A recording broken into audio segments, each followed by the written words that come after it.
और ये class YouTube वाले बच्चों के लिए भी रहेगी, जिसके अंदर हम अपना चैप्टर आगे कंटिन्यू करेंगे। तो अपना चैप्टर आगे कंटिन्यू करते हुए हम लोग अब हम क्या पढ़ने वाले हैं? Can physical and chemical changes occur in the same process? तो जो फिजिकल और केमिकल चेंजेस है वो सेम प्रोसेस के अंदर ऑकर करते हैं, सेम प्रोसेस से होते हैं। What changes take place when a candle is lit? Let's explore. अब हम क्या देखते हैं? जलती हुई मोमबत्ती आज तक आप सब लोगों ने देखी है। जलती हुई मोमबत्ती हम सब लोगों ने देखी है, लेकिन आज हम उसको एक्सप्लोर करेंगे उसके केमिकल चेंजेस के बिहाफ पर, कि केमिकल चेंजेस उसमें किस किस तरीके से आते हैं। एक्टिविटी 1। अब यहाँ क्या है देखो, 4 से 5 बच्चे बैठे हैं और ये क्या है, एक कैंडल लाइट है। Look at the figure 5.9। Analyse what students are discussing about burning candle. Burning candle के बारे में जो स्टूडेंट्स हैं वो क्या डिस्कस कर रहे हैं? The wax metal melts and evaporates. जो वैक्स है, वैक्स कहते हैं बेटा मोम। क्या हो रहा है? ये मेल्ट कर रहा है और इवेपोरेट हो रहा है। इवेपोरेट का मतलब क्या होता है? अपनी मतलब वाष्पन की तरफ जा रहा है। दूसरे के एक दूसरी लड़की क्या कहती है? Wax melt. वैक्स मेल्ट कर रहा है, फ्लो कर रहा है and solidifies in different shade. दूसरी जो लड़की वो कहती है क्या, कि अरे ये इवेपोरेट नहीं हो रहा है, ये क्या हो रहा है, ये फ्लो कर रहा है। और फ्लो करने के बाद क्या हो रहा है? सॉलिडिफाई हो पा रहा है, यानी कि फिर से डिफरेंट डिफरेंट चीज की शेप बन पा रही है। नेक्स्ट लड़की कहती है मे बी, हो सकता है ऐसा हो। एक और बच्ची है जो क्या कहती है, I think the wax Burns. मुझे लगता है जो वैक्स है वो क्या करता है, बर्न करता है एंड न्यू सब्सटेंसेस आते हैं। ये कुछ नए नए सब्सटेंस बनते हैं। अब ये सरदार जी हैं, ये क्या बोलते हैं, मे बी द विक ड्रॉस अब लिक्विड वैक्स। कि जो विक्स होती है वो किससे बनती है? लिक्विड वैक्स से बनती है। अब जैसे हम लोग कोई चैप्टर पढ़ते हैं उसका कोई डिस्कशन करते हैं। समर्थ आपका माइक ऑफ है बेटा, अगर आपको दिक्कत है।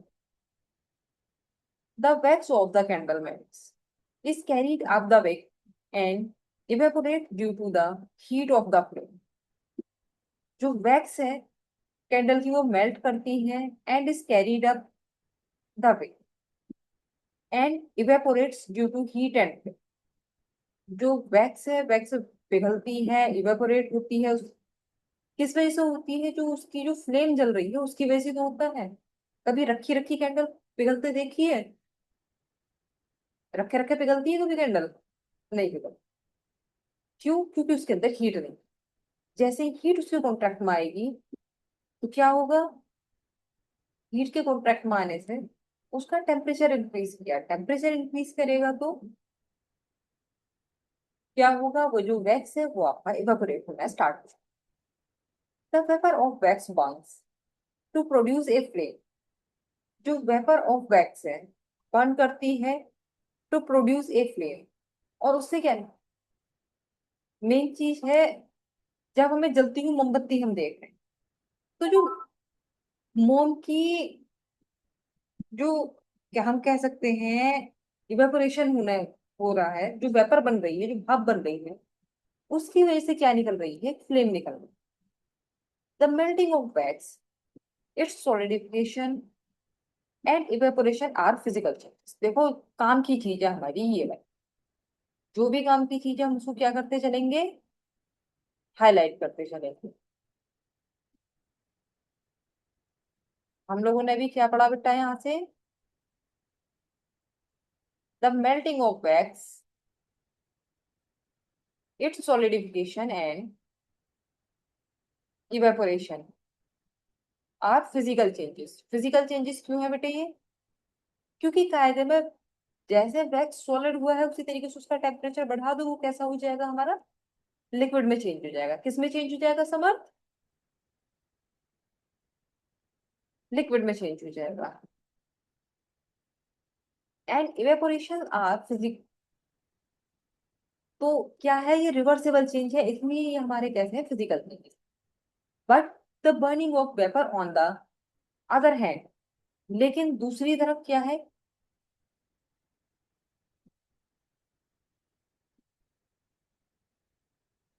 द बर्निंग ऑफ वेपर, इस वेपर का जलना on other hand is chemical change. जो वेपर का बर्निंग है वो क्या है, हमारी केमिकल चेंज। केमिकल चेंज क्यों है, क्योंकि उससे एक नई चीज प्रोड्यूस हो रही है, that is flame. This shows that the burning of candle involves both physical and chemical changes. इसलिए हम कह सकते हैं कि जो बर्निंग ऑफ कैंडल है वो हमारी क्या रखती है, कुछ फिजिकल चेंज रखती है एंड कुछ केमिकल चेंज। ऑलराइट, अभी तक हम लोगों ने क्या सीखा, हम लोगों ने एक मोमबत्ती जलती देखी बेटा, उस मोमबत्ती के अंदर जो आने वाले चेंजेस थे उनको हम लोगों ने देखा। कुछ चेंजेस कैसे थे उसमें, जो हमारे, कुछ चेंजेस किस तरीके के थे बेटा, कुछ चेंजेस थे हमारे फिजिकल और कुछ चेंजेस थे हमारे केमिकल।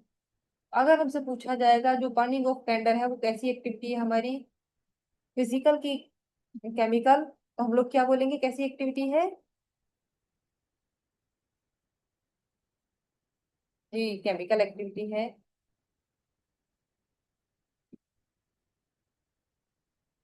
नो ए साइंटिस्ट, अब एक साइंटिस्ट को हम जानेंगे यहाँ। The candle you just observed has a long been an object of curiosity for the several scientists, including Michael Faraday. Michael Faraday नाम के एक साइंटिस्ट हुए बेटा, उन जिस तरीके से कैंडल जलती सब लोगों ने देखी, लेकिन ये साइंटिस्ट के लिए बहुत क्यूरियोसिटी का विषय रही है। और हम यह किसके बारे में पढ़ने वाले हैं, माइकल फेराडे के बारे में पढ़ने वाले हैं, who made significant contributions to several areas of science, जिन्होंने साइंस के बहुत सारे एरियाज में अपना कंट्रीब्यूशन दिया। In the 19th century, Faraday delivered a series of lectures in chemical history of a candle। जो फेराडे है, फेराडे के बारे में क्या याद रखना है बेटे हमें, Faraday is a scientist who delivered a series of lectures, में बहुत सारे लेक्चर दिए chemical history of a candle का, कि कैंडल के अंदर जिस टाइम कैंडल की बर्निंग होती है उसकी केमिकल हिस्ट्री क्या क्या, कौन कौन से केमिकल चेंजेस आते हैं, इसके बारे में हमें बताने वाले साइंटिस्ट कौन है,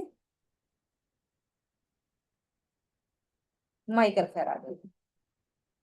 Faraday believed that the candle was the perfect object to introduce scientific study।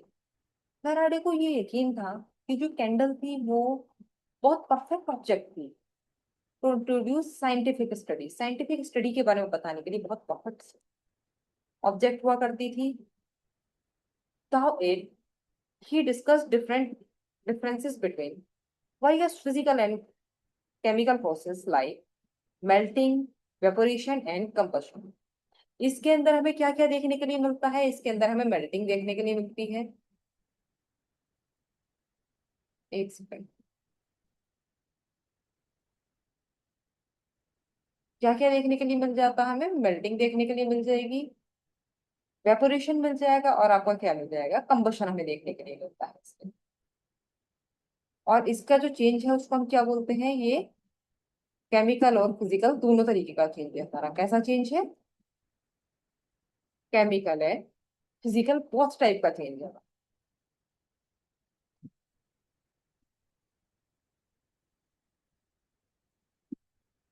Clear, okay, very good.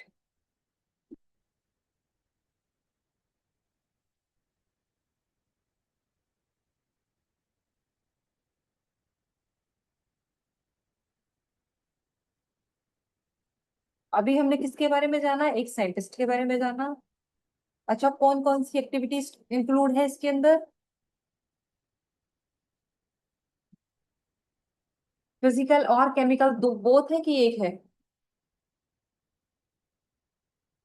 Both है, वेरी गुड।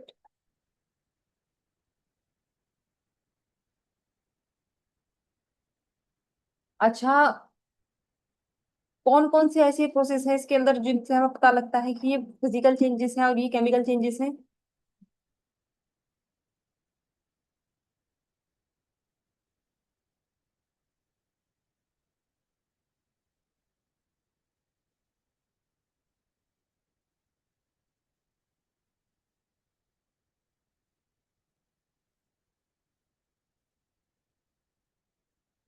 समर्थ, एक सेकंड बेटा।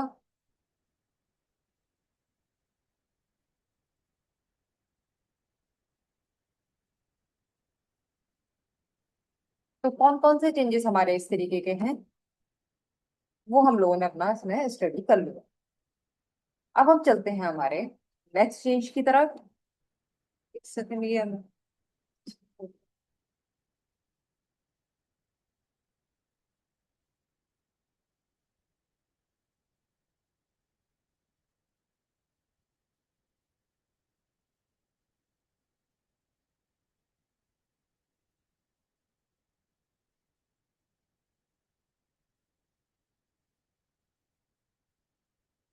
इसको हम क्या करेंगे, अपनी बुक के अंदर भी हाईलाइट करते चलेंगे बेटा। ऑलराइट, नोट्स में आपको आपके बनवा दूंगी। इसके बाद हम किसकी तरफ मूव करते हैं अपना? एक सेकंड, सिस्टम थोड़ा सा चेक।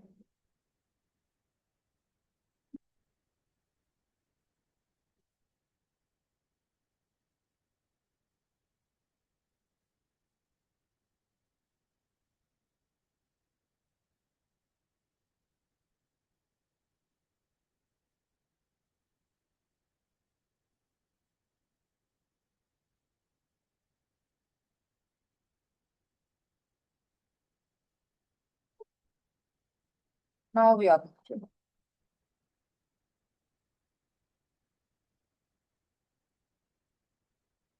अब हम क्या पढ़ेंगे बेटा? नेक्स्ट एक्टिविटी है हमारी, लेट अस थिंक। आप सोचो, think again about all the changes that we have discussed and talk about so far। अभी हमने बहुत सारे डिस्कस किए, उसके आधार पर हम देखेंगे कि ये किस तरीके के चेंजेस है। Melting ice cubes, the original state can brought back, क्या इसकी स्टेज को वापस लाया जा सकता है? Is it yes or no? Chopping vegetables, सब्जियां कट गई, क्या इसको वापस सीक किया जा सकता है? Boiling water, yes or no? And making popcorn from corns, वो भी नहीं किया जा सकता। उसी तरीके से हमारे जो बाकी के चेंजेस भी थे उनको भी हम इसके अंदर स्टडी करते हैं। Returning to the original object or substance which with which we started show that the changes brought can be reversed। यानी कि कुछ चेंजेस ऐसे हैं जिनको हम क्या कर सकते हैं, रिवर्स कर सकते हैं। For example, when ice melts it can frozen into ice, अगर आइस पिघल गई है इसको दोबारा से जमाया जा सकता है। Similarly, when water evaporates, it can be condensed back into liquid water। अगर भाप बन गई है तो भाप बने को दोबारा से पानी में चेंज हम कर सकते हैं। इसका एग्जाम्पल कहाँ देखने के लिए मिलता है? अगर कहीं भी गैस पर या किसी भी फ्लेम पर हमने पानी गर्म होने के लिए रखा, वेपर बनती है, उस वेपर को हम लोगों ने क्या किया, ऊपर से कवरिंग दे दी एक प्लेट की। जब हमने प्लेट की कवरिंग देंगे, हम देखेंगे उसमें छोटी छोटी सी बूंदे बन जाएंगी। वो बूंदे क्या है, उसी चेंज का रिवर्स है। भाई पानी था, भाप बनी, भाप बनने के बाद ठंडी हुई तो फिर क्या हुआ, फिर से बूंद के रूप में वो दिखाई दी। Similarly water, however some changes can't reverse since we cannot get original back original object or substance back after change। लेकिन कुछ चेंजेस ऐसे हैं जिनको अगर हम लोगों ने चेंज कर दिया तो फिर हम उसको वापस से उस स्टेट में नहीं पहुंचा सकते। For example, chopped vegetables. भाई जिस टाइम हमने एक वेजिटेबल को चॉप कर दिया, उसको हम वापस से उस पहली वाली कंडीशन में नहीं पहुंचा सकते। शेप साइज उस तरीके से नहीं पहुंचा सकते। Making popcorns can not go back to its original form, क्या पॉपकॉर्न बनने के बाद वो मक्का के दाने में चेंज हो सकती है? नहीं होती। Thus changes around us could be grouped into those that can be reversed and those can't be reversed. ये दोनों में हमारा कन्वर्ट किया जा सकता है, उनमें भी जो कि रिवर्स होते हो सकते हैं और जो हमारे क्या होते हैं रिवर्स नहीं हो सकते। All are the changes desirable, क्या सारे का सारे चेंजेस डिजायरेबल होते हैं, हमारी मर्जी से होते हैं? क्या ऐसा होता है? भाई कुछ चेंजेस तो हम कर सकते हैं लेकिन कुछ चेंजेस तो हमारी मर्जी से नहीं होते ना। ऑलराइट, वो कैसे है, वो नेचुरल है, वो हमारे चलेंगे। जैसा मान लीजिए, हम कैसे चेंजेस कर सकते हैं, हमारी मर्जी है, हम पोटैटो को चॉप करें या ना करें, वो चेंज हमारी मर्जी से हुआ, राइट। लेकिन हम बड़े अपनी मर्जी से हुए क्या? अगर हम नहीं भी चाहते तो भी होते ना। या अगर हम चाहे कि अभी के अभी वापस से उस स्टेज में पहुंच जाए तो क्या ऐसा पॉसिबल है? ऐसा पॉसिबल नहीं है। तो ये क्या है, हमारे जो जितने भी चेंजेस हैं जरूरी नहीं है कि सारे के सारे हमारे डिजायरेबल हों, कुछ डिजायरेबल कुछ अनडिजायरेबल हमारे लिए क्या उनका फर्क। Many useful changes happen in our daily life, हमारी डेली लाइफ में भी बहुत सारे चेंजेस देखते हैं। For example, changing of milk into curd, दूध का दही में बदल जाना। राइपनिंग ऑफ फ्रूट्स, फलों का पक जाना। Cutting of fruits and cooking of food, fruits को काट देना और फूड की कुकिंग कराना। ये सब के सब चेंजेस हम अपने चारों तरफ देखते हैं। All these are desirable changes. ये कैसी चेंज है बेटे? डिजायरेबल। आपका मन करेगा आप दही बनाओगे, नहीं मन करेगा नहीं बनाएंगे। राइपनिंग ऑफ फ्रूट्स है, ये भी काफी हद तक डिजायरेबल है।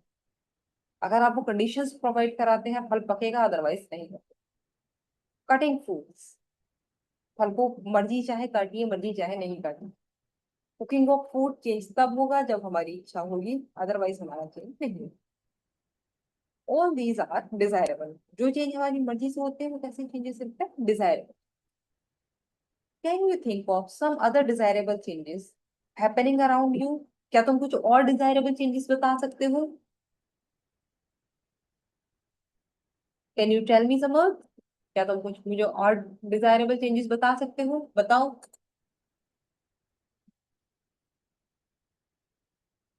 चॉपिंग ऑफ वेजिटेबल्स, ओके बेटा थोड़ा सा लाउड बोलिए, मुझे आपकी वॉइस थोड़ी सी कम आ रही है, अगर आप थोड़ा सा लाउड बोल सकते हैं तो।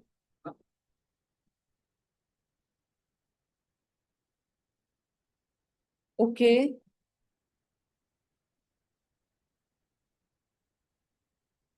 That's good. On other hand some changes may be undesirable, कुछ चेंजेस कैसे होंगे बेटा हमारे अनडिजायरेबल, जैसे as the rusting of iron और decay of food during its storage. मतलब अगर हमारा जो आयरन है वो हवा के और नमी के संपर्क में आ रहा है तो उस पर रस्टिंग हो जाना हमारा कैसा अनडिजायरेबल चेंज है। हम ना भी चाहे अगर उस कंडीशन में पड़ा है तो वो उसके ऊपर आए। फूड अगर हम लोगों ने एक लंबे टाइम तक स्टोरेज कर दिया है, अगर उसकी जो ड्यूरेशन है वो खत्म हो जाएगी तो उसके बाद उसका जो डिके होना है वो भी हमारा कैसा undesirable change. A change that is undesirable in some situations may be desirable in other situations. एक चेंज जरूरी नहीं बेटा हर जगह, जो चीज अनडिजायरेबल है वो कहीं डिजायरेबल ना हो, वो दूसरी जगह डिजायरेबल भी हो सकती। For example, decomposition of food can be very useful in converting food waste into compost. Decomposition वैसे तो हमारा अनडिजायरेबल चीज है, हमारी इच्छा नहीं होती कि डिकम्पोजिशन हो फूड का, लेकिन अगर हम कहीं कंपोस्ट बना रहे हैं, कंपोस्ट बोलते हैं खाद, तो जब हम लोग खाद बना रहे हैं तब वो कैसा है हमारा डिजायरेबल चेंज हो जाएगा। भाई हमारी इच्छा है कि ये चेंज हो जाए, फिर वो हमारा कैसा होगा positive change. Some changes occurring over the years due to human activity, कुछ चेंजेस कैसे होते हैं जिनको होने में बहुत टाइम लगता है। Human activity can have a long term environmental impact, जिस पर ह्यूमन एक्टिविटीज और जो इन्वायरमेंटल इम्पैक्ट है उनका बहुत लंबे टाइम तक असर होता है, तब वो चेंजेस हमें देखने के लिए मिलता है। For example, the increased combustion consumption of fuel in cars, trains, aeroplanes, etc. is increasing amount of carbon dioxide in atmosphere. अगर हम देखते हैं जो कार है, ट्रेन है, एरोप्लेन है, इनसे जो फ्यूल का कंजम्पशन होता है, यानी कि इनमें जो फ्यूल खत्म होता है, वो क्या कर रहा होता है, धीरे धीरे एटमॉस्फेयर के अंदर कार्बन डाइऑक्साइड बढ़ता है। तो ये कैसा है, एक दिन में तो बढ़ेगा नहीं, एक दिन में थोड़ी पोल्यूशन बढ़ेगा, एक दिन में हमारा पोल्यूशन नहीं बढ़ता है, लेकिन धीरे धीरे धीरे धीरे क्या हो रहा है, वो चेंज एटमॉस्फेयर के अंदर हमारा हमें देखने के लिए मिलता है। Drying of paint on walls, दीवारों पर किया गया जो पेंट है उसका सूख जाना। रोड्स ऑफ फर्नीचर, फर्नीचर के ऊपर भी अगर हमने पेंट किया है, लंबा टाइम लेगा वो सेट होने, सूखने में। releases many substances down, evaporation causing atmospheric pollution। इस तरीके से क्या होता है, बहुत सारे सब्सटेंस ऐसे निकलते हैं जिनसे क्या होता है, हमारा एटमॉस्फेरिक पोल्यूशन होता है। अब हम देखेंगे कुछ स्लो चेंजेस। कैसे चेंजेस देखेंगे बेटा हम लोग, स्लो चेंजेस देखेंगे। स्लो चेंजेस क्या है हमारे, जैसे वेदरिंग ऑफ रॉक्स, चट्टानों का बनना। कायदे में चट्टाने बनती कैसे हैं, छोटे छोटे छोटे छोटे से पार्टिकल्स इकट्ठे होते रहेंगे, उनसे बनेंगी। या फिर हम कह सकते उस तरीके से क्या होता है, चट्टानों का बनना भी, और चट्टानों का जो है टूट कर गिरना, और उसके थ्रू क्या होना, उनका डिके हो जाना, ये भी हमारा कैसा है, लॉन्ग टर्म कंडीशन है, यानी कि वेदर के जो असर होते हैं चट्टानों पर, उसको हम जानेंगे। Have you seen heaps of sand, soil and stones lying at the base of mountain as shown in figure 5.10। देखो एक फिगर है, इस फिगर को अगर हम ध्यान से देखें, ये क्या है आपका, बड़ी बड़ी सी चट्टान है। अब हम इसको पढ़ें, इन चट्टानों के पास में हम लोग क्या देख पा रहे हैं, सैंड है, सॉइल है, स्टोन्स हैं, ये सारी की सारी चीजें हमें यहाँ दिख रही हैं। दीज आर कॉल्ड सेडिमेंट्स, इन सबको हम क्या बोलते हैं, सेडिमेंट बोलते हैं। हाउ हैव दीज फॉर्म, ये जो सेडिमेंट है, यानी कि पहाड़ों के पास में पाई जाने वाली जो मिट्टी है, या पर्वत, छोटे छोटे से पथरीले मैदान है, ये किस तरीके से बनते हैं, these are form by physical changes. कैसे बनेंगे बेटा, फिजिकल चेंजेस के थ्रू बनेंगे।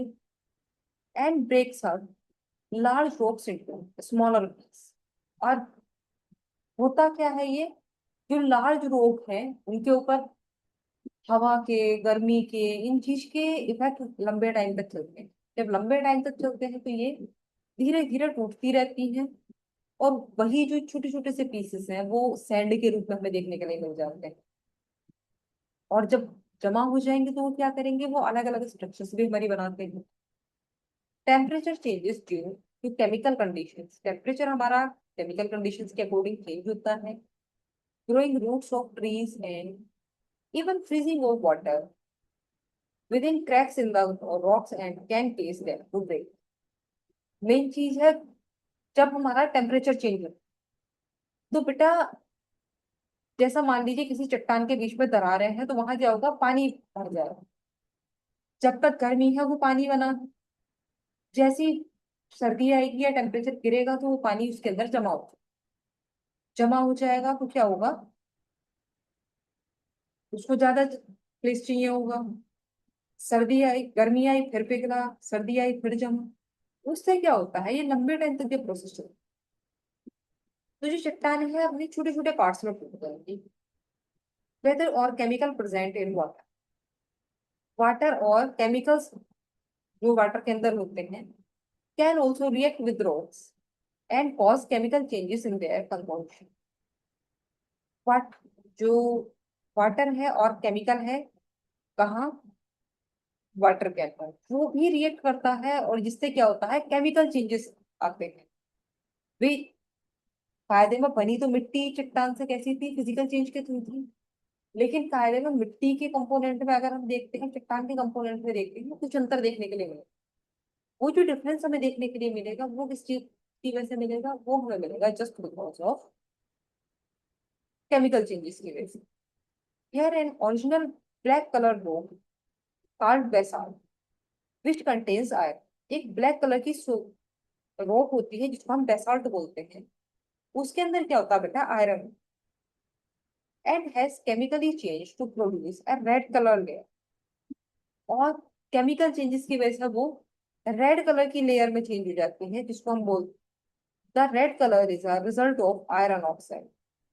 अब ये जो रेड कलर बना कैसे बना, आयरन चट्टान के अंदर ऑलरेडी था बेटा, और ऑक्सीजन से उसने रिएक्ट किया तो क्या बन गया, आयरन ऑक्साइड बन गया, और उससे उसकी जो लेयर होगी किस कलर की होगी, रेड कलर की लेयर बन जाती है।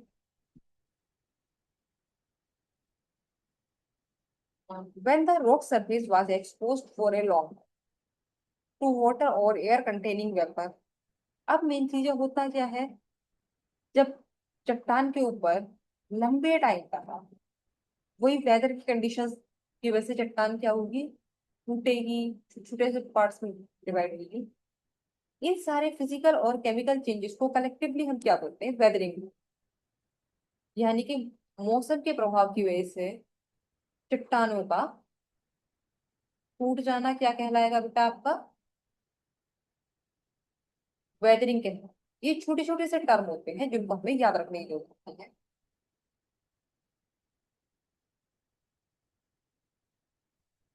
नेक्स्ट है आपका इरोशन। इरोशन किसको बोलते हैं बेटा, जिस तरीके से चट्टानें टूट रही हैं वेदर की वजह से, दैट इज वेदरिंग हो गया। अब इरोशन को हम याद रखें, इरोशन में क्या होता है, have you noticed fine sand collecting on river beds on और इन lakes.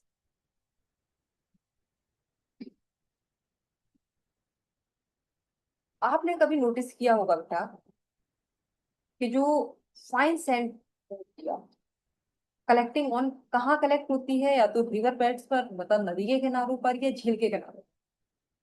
This sand is formed when rock pebbles, soils and sediments are broken down and moved from one location to another by natural forces like wind and flowing water। अब नीचे तो चट्टान तो बेटा टूटकर वहीं गिरी थी, राइट, लेकिन मिट्टी तो हमें बहुत दूर दूर तक देखने के लिए मिलती है। वो मिट्टी के टुकड़े वहां तक कैसे पहुंचते हैं, तो मिट्टी के टुकड़े क्या हुआ, वहां से हवा के थ्रू, पानी के थ्रू दूसरी जगह पहुंच जाएंगे, और ये जो इनका ट्रांसपोर्ट है दैट इज कॉल्ड इरोशन। यानी कि जब चट्टान वेदर की से टूटी दैट इज वेदरिंग, और जब वो मिट्टी चट्टानों के छोटे छोटे से टुकड़े जो थे वो हवा से पानी से एक जगह से दूसरी जगह फ्लो कर गए, दैट इज इरोशन। वो क्या है हमारा, erosion. Erosion during a landslide is an example of a physical change. जो इरोशन है, इरोशन किसका एग्जांपल हुआ करता है, एक फिजिकल चेंज का एग्जांपल है। River rocks and pebbles often appear smoother due to the constant aeration or caused by flowing water। अब ये होता क्यों है, इरोजन परफेक्ट एग्जांपल है किसका, अगर लैंडस्लाइड के थ्रू हो रहा है तो किसका एग्जांपल है बेटे, फिजिकल चेंज का। लैंडस्लाइड सुना होगा, लैंडस्लाइड में क्या होता है, बड़े बड़े से पहाड़ टूटकर गिर जाते हैं। जब भी इस तरीके से हो रहा है दैट इज वो क्या है हमारा physical change. River rocks and pebbles often appear smoother due to the constant erosion caused by flowing water। When the speed of the water and wind decreases, such as an ocean or a lake, the material transported during erosion settle down से at होगा। अब main चीज है, वही जहां से कटाव होकर चला था मिट्टी का, वहां पानी का बहाव बहुत तेज था, तो क्या हुआ, वो कहीं भी सेटल नहीं हुआ। भी पहाड़ी इलाकों से मिट्टी बहकर आ रही है। अभी आप देखोगे हरिद्वार में आसपास जो गंगा का जल है उसके अंदर आपको मिट्टी दिखनी शुरू हो जाएगी, मिट्टी वाला पानी दिखना शुरू हो जाता है। कभी सोचा है ये मिट्टी कहाँ से आ रही है, बेटे ये मिट्टी कटी तो बहुत पीछे है, पहाड़ों में से कटी है, लेकिन वहां बहाव इतना तेज था कि वहां ये रुक नहीं पाती। वहां रुक नहीं पाती तो क्या होता है, धीरे धीरे धीरे धीरे हमारी आगे की तरफ आई, जैसे जैसे हमारा क्या होगा, इसका फ्लो कम होता जाएगा पानी का, ये सेटल डाउन करती जाएगी। यहाँ भी पानी का बहाव बहुत तेज है देखो। तो क्या होता है, ये हमें पानी का गंदा गंदा सा रंग दिखाई देगा, बिल्कुल साफ साफ हम मिट्टी के पार्टिकल्स में देखते हैं। जब हरिद्वार से और आगे चलेगी गंगा और मैदान में, बहाव और कम हो जाएगा, बहाव और कम हो जाएगा, ये नीचे की साइड तली में बैठना शुरू हो जाएगी। और पानी में फिर से कैसा दिखाई देना स्टार्ट हो जाता है, साफ दिखाई देना। कुछ मिट्टी क्या करेगी, वो किनारों पर लग जाएगी, जिससे क्या होगा, मैदान बनेंगे। Most of these changes take place over thousand of, और वहां क्या होंगी, वहां नई चट्टानें बन जाए। जहाँ ये मिट्टी जाकर पहुंचेगी, लंबे टाइम तक इकट्ठी होती रही होती रही होती रही, तो क्या होगा, वहां नए सैंड की जो रॉक्स हैं वो हमारी बनकर तैयार हो जाएंगी। Most of these changes take place over thousands of year and can not be reverse. ये जो चेंजेस है बेटा कैसे होते हैं हमारे, थाउजेंड्स ऑफ ईयर लेते हैं, लंबा टाइम लेंगे, और ये हमारे उस टाइम पर हमारे ऊपर।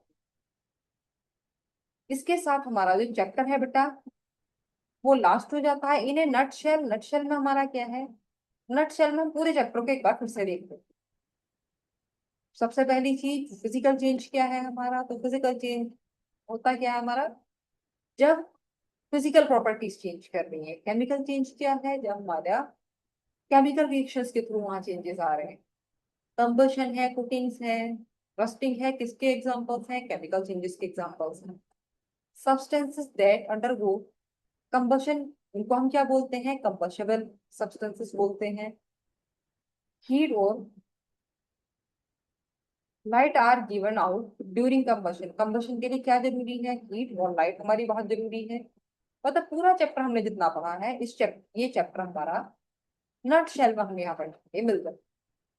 इस तरह से बेटा हमारा जो ये चैप्टर है यहाँ लास्ट होता है। जो आपको ये चैप्टर कैसा लगा?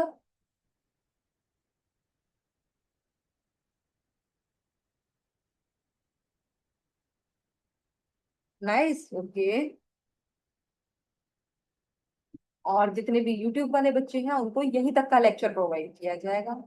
इसके आगे का जो प्रोसेस है हमारा नोट्स का, टेस्ट का, वो हमारा किस में मिलेगा, एक बैच में मिलेगा। और मेरा ये क्वेश्चन पेड यूट्यूब वाले बच्चों से भी है, उनको जैसी भी क्लास लगी हो जरूर बताएं।